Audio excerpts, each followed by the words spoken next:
Hello everybody, welcome to my channel.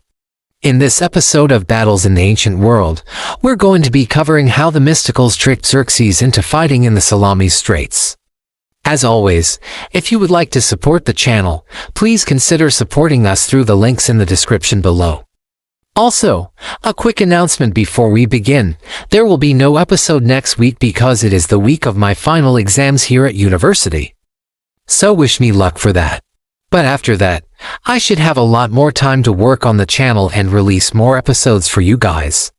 Anyway, let's get into today's video. Following the Greek victory at the Battle of Marathon in 490 BC, the Persian king Xerxes decided to focus his attention on subjugating the Anatolian Greeks first before launching an invasion of the Peloponnese. By 486 BC, most of the independent Greek city-states in Asia Minor had been forced to submit to Persian rule except for the island of Rhodes and a few others. It was around this time that the Delian League, an alliance of several Greek city-states led by Athens, was formed with the common purpose of resisting the growing Persian threat. But despite the formation of this alliance, peace was not to last between the two sides. Darius' successor, Xerxes I, launched an invasion of Greece in 480 BC with a massive army and navy. The Greeks were forced to retreat into central Greece with their navies falling back to the Bay of Artemisium on the northeastern tip of Euboea. The Persian fleet was largely composed of triremes, whereas the Greeks were mostly using fast but lightly armed ships known as pentaconders. The Greek strategy at Artemisium was to harass the Persians and prevent them from gaining any advantage on the sea. And so while the Greeks avoided direct confrontation with the Persian king grew increasingly impatient. His generals urged him to attack and destroy the Greek force. But he refused until the arrival of a contingent of Phoenician ships under the command of his brother-in-law, Artaxerxes. Convinced now that he had nothing to fear from the Greeks, Xerxes ordered his fleet to engage the enemy. But after suffering heavy losses, he was forced to abandon the attack and retreat to the Hellespont. This failure encouraged the Greek leaders to take more aggressive action against the Persian Empire. One such leader was Themistocles, the Athenian general who had played a key role in defeating the Persians at the Battle of Marathon 20 years earlier. Themistocles proposed that the Greek fleet should chase after Xerxes' retreating navy and destroy it once and for all. However, another prominent Greek general, the Spartan king Leotychides, disagreed. Instead, he suggested that the Greeks should follow the example of their forefathers and retreat back to the Peloponnese. But Themistocles argued that the Peloponnese was too close to Persia and that the Greeks would not be safe there. He therefore persuaded the other Greek commanders to adopt his plan instead, which was to retreat to the narrow Straits of Salamis between the Greek mainland and the island of Euboea. And so the Greek fleet slipped past the unsuspecting Persians and anchored in the straits. Although the strait was only about 12 miles wide, the Persian fleet was too large to fit inside it entirely, and so a great number of Persian ships were forced to anchor offshore. In contrast to the Greeks, who were perfectly positioned to defend the strait, the Persians were highly vulnerable to attack while in this position. Since their ships were so tightly packed together, they were easy targets for the fast Greek pentaconders. Themistocles knew that Xerxes would eventually realize this and charge into the straits in an attempt to disperse his fleet. And so he deliberately baited the Persian king by sending a small number of Greek ships out into the open sea. The plan was that these ships would pretend to be retreating from the Persian fleet and lure them away from their anchor. Once the Persian ships began to move out of position, the rest of the Greek fleet would then attack them one by one. In order to carry out this plan, Themistocles needed someone brave enough to lead the small detachment of Greek ships. That person was the Spartan prince, Eurybiades. On the morning of the battle, Eurybiades took command of 100 Greek ships and sailed out of the bay just as the sun rose. The Persian fleet, still unaware of the trap, watched as the Greeks pretended to flee from them. But after a while, some of the Persian ships began to break off and pursue the fleeing Greeks. And so Themistocles gave the signal for the rest of the Greek fleet to attack. The Greeks charged into the unsuspecting Persians and quickly began to wreak havoc. Although the Persian ships were individually larger than the Greek pentaconders, they were extremely clumsy, and so it was easy for the nimble Greeks to ram and board them. In fact, many of the Greek victories were the result of ramming, a tactic made easier by the introduction of the ram, a bronze or iron structure mounted at the front of the ship. The Greeks fought fiercely with their swords and spears, trying to capture or kill as many Persians as possible. But both sides suffered heavy losses. On the Persian side was the elite immortals, an elite guard of Xerxes, clad in bronze armor and armed with long spears. These formidable warriors were the pride of the Achaemenid army, and their job was to protect the king with their lives. But even they were no match for the Greek hoplites, who were perhaps the finest soldiers in the ancient world. We don't know for sure what weapons the hoplites used in naval combat, but it is likely that they preferred shorter weapons such as short swords, daggers, and shorter spears. They might have also used bow and arrow, although this is disputed. What we do know is that the hoplite was generally a heavily armored infantryman, normally fighting on land, but in this case adapted to fight on the decks of ships. Their armor consisted of a bronze helmet, a fortified by red leather or linen corselet, a shield and greaves. It is worth noting that some of the Greek warriors might have been Helot slaves, those who were enslaved after the expansion of the Delian League turned into a hegemony over the Ionian Sea. They are often portrayed as free in artistic depictions, but they were probably conscripted into service. Meanwhile, the Greeks also had a number of allies on their side. Many of the islanders from the Aegean Sea, including the Spartans, Corinthians, and others, had joined the Greek fleet to aid in the defense of Greece. These men fought alongside the Athenians and other Greeks to repel the Persian invasion. Another factor that aided the Greeks was the weather conditions.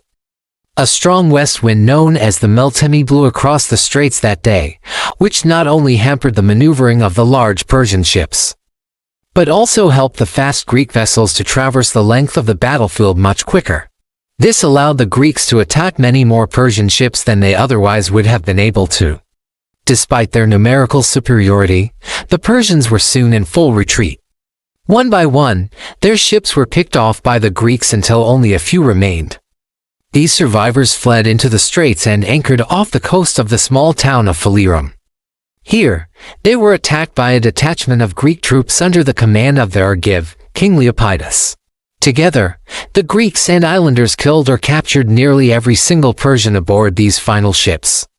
Some managed to escape by swimming to shore, but they were hunted down and killed by the locals. Xerxes himself was forced to flee inland to safety. After the battle, the Greek forces pursued the Persians as far as the river Alpheus, where they set up camp for the winter. With the Persian invasion force shattered, the Greeks had successfully defended their homeland. But the war was far from over. Over the next few years, the Greeks would have to face many more Persian invasions before the Persian Empire finally gave up on conquering Greece. And that is the end of our video. If you enjoyed this, please leave a like and subscribe. If you want to see more content from me, you can follow me on social media. The Battle of Light Gulf is widely considered to be the largest naval battle in history. What makes it so impressive is not only the sheer number of ships involved, but also the vast distances that had to be covered and the amount of time it took to complete. During World War II, Japan found itself at the height of its power. The Japanese Navy had grown to over 3,000 ships strong and controlled vast stretches of the Pacific. But lurking on the horizon was the American fleet, eager to challenge the supremacy of the Imperial Japanese Navy. In this video, we'll explore the size of both fleets as they prepared for an epic showdown that would determine who would rule the seas. On one side of the conflict stood the Japanese, boasting a formidable fleet of 278 vessels, including 6 battleships, 1 aircraft carrier, 29 cruisers, 54 destroyers, and 12 submarines. These ships represented the cutting edge of Japanese engineering and technology, designed and built to dominate the seas. Their sleek lines and powerful engines were symbols of Japanese pride and strength. But the Japanese fleet wasn't just about brute force. It was also equipped with advanced weaponry and a highly trained crew. The battleships were armed with 18-inch guns that could fire for miles, while the aircraft carrier carried fighter planes that patrolled the skies above. The sailors and pilots were among the best in the world, trained to fight with honor and precision. They were ready to defend their homeland against any threat. Opposite them were the Americans with 258 ships of their own, including 7 battleships, 6 aircraft carriers, 27 cruisers, 39 destroyers, and 18 submarines. This fleet was a microcosm of American industrial might, assembled from shipyards across the country. These ships were larger and more powerful than anything the Japanese had ever seen before.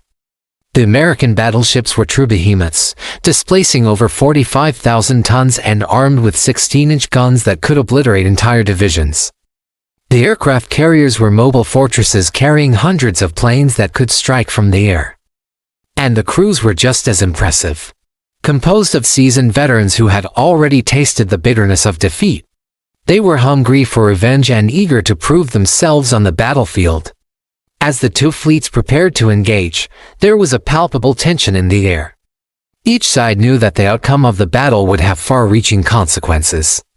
For the Japanese, victory would mean securing their dominance in the Pacific and protecting their homeland from invasion. For the Americans, winning meant opening a new front in the war and bringing the Japanese Empire to its knees. But as the smoke cleared and the dust settled, it became apparent that neither fleet was quite as invincible as they had believed. Both sides had suffered heavy losses, and the battle had taken a devastating toll on both nations.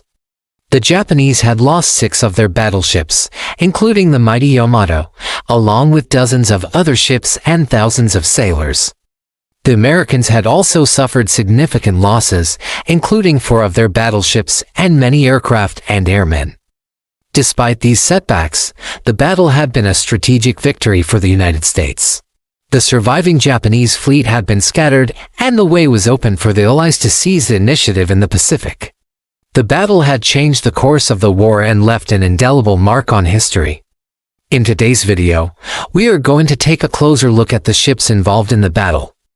We will examine the strengths and weaknesses of both fleets and analyze how they were deployed by their respective commanders.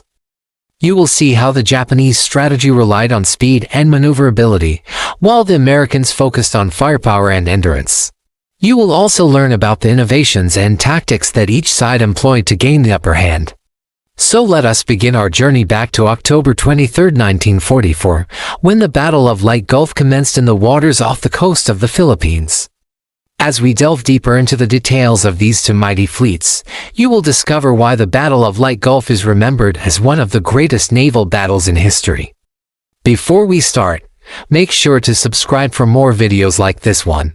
The first part of the American fleet consisted of 8 battleships, including the USS Mississippi, which was the flagship of Vice Admiral Thomas L. Sprague.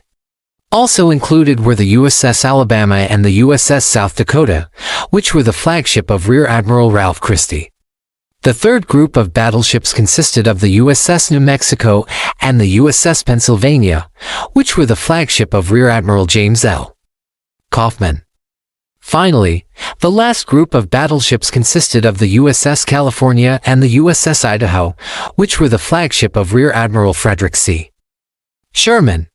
In addition to these battleships, the American fleet also included 9 cruisers and 17 destroyers.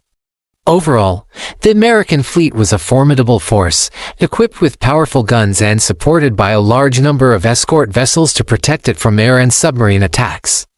The second part of the American fleet consisted of 6 aircraft carriers, including the USS Lexington and the USS Ticonderoga, which were the flagship of Rear Admiral John S. McCain Jr.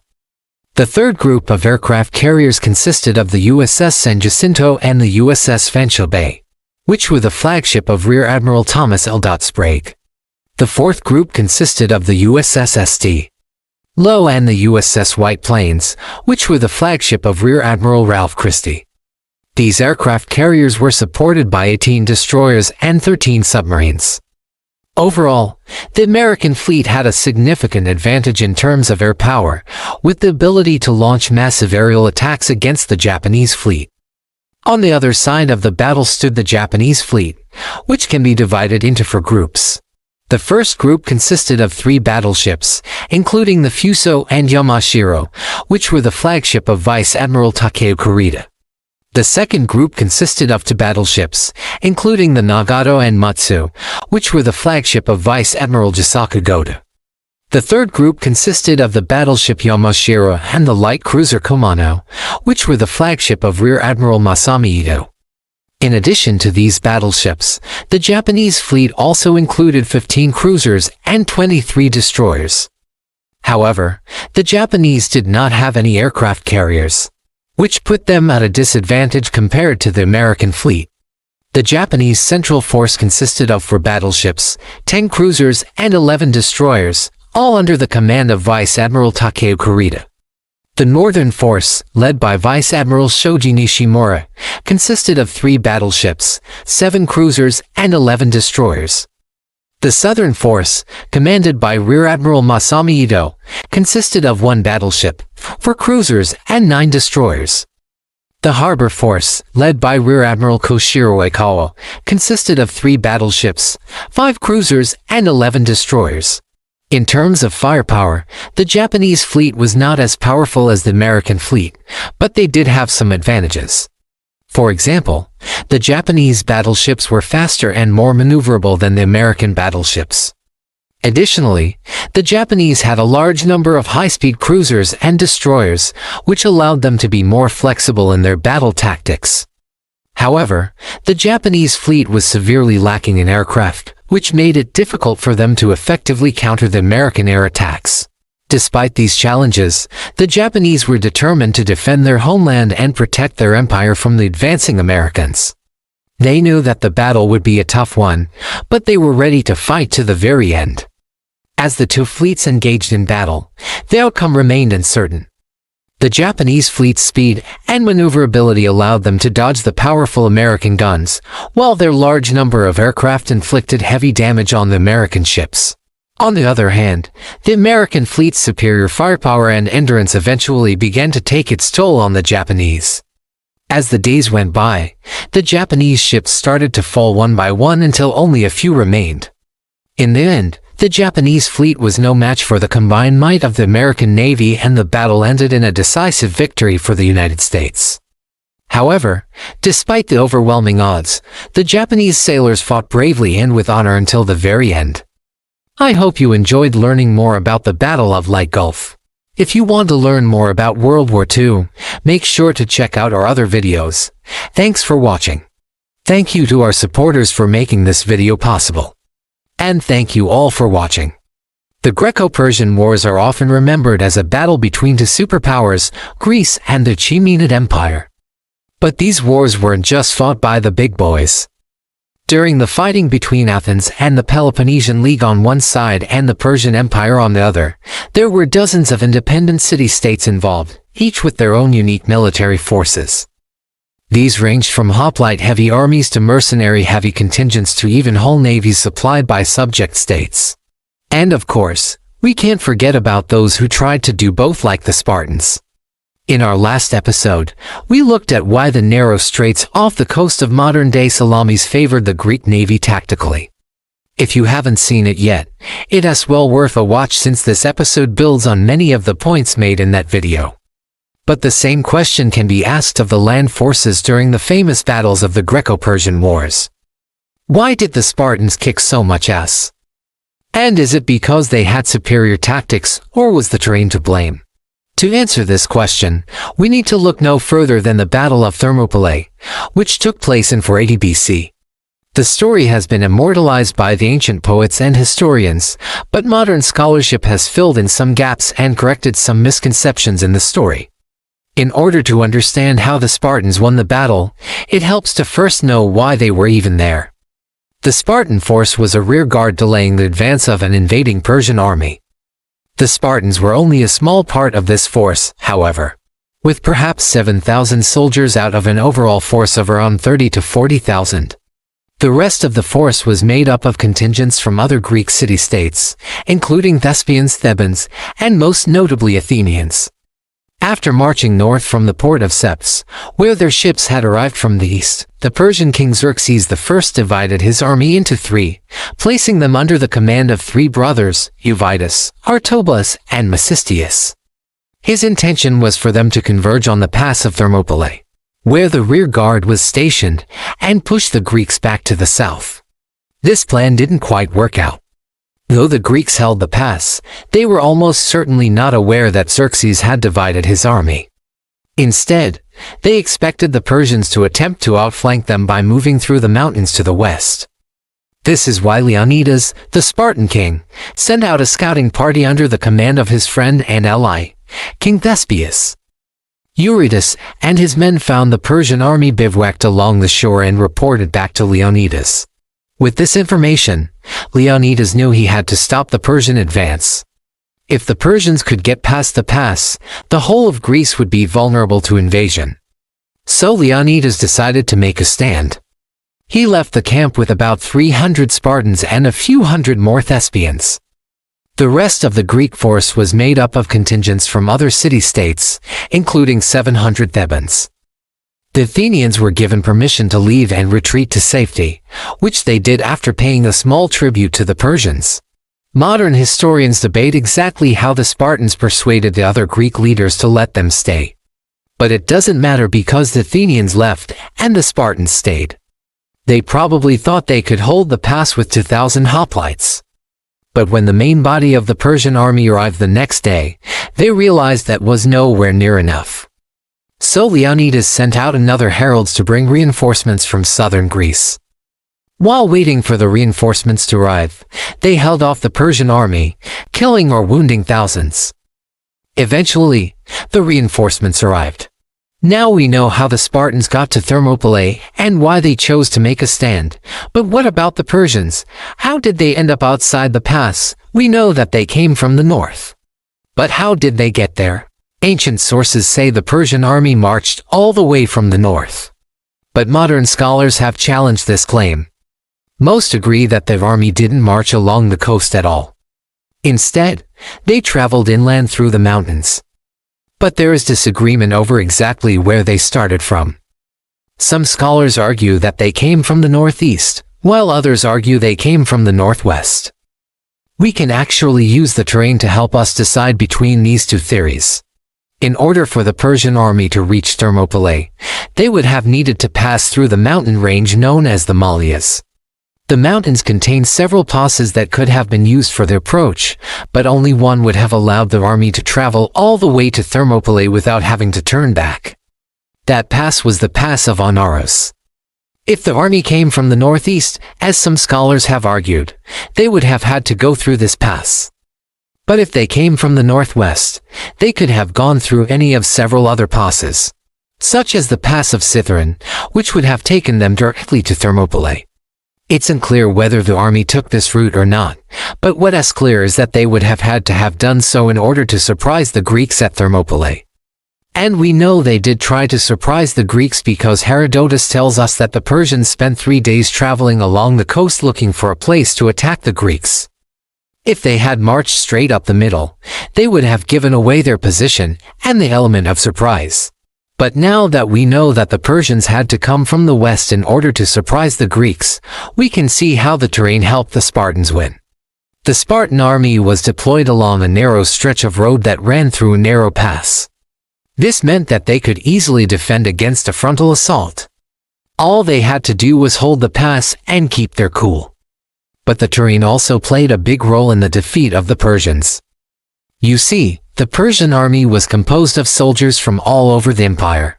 Many of these soldiers were not used to fighting in the mountainous terrain of central Greece. And this lack of experience would prove to be their undoing. When the Persians attacked the Spartans, they did so in large, open formations. This is what we expect from a typical Persian army. But it wasn't what the Spartans were used to seeing. Usually, the Spartans would face hoplite armies, whose soldiers were typically armed with swords and spears and wore bronze helmets and armor.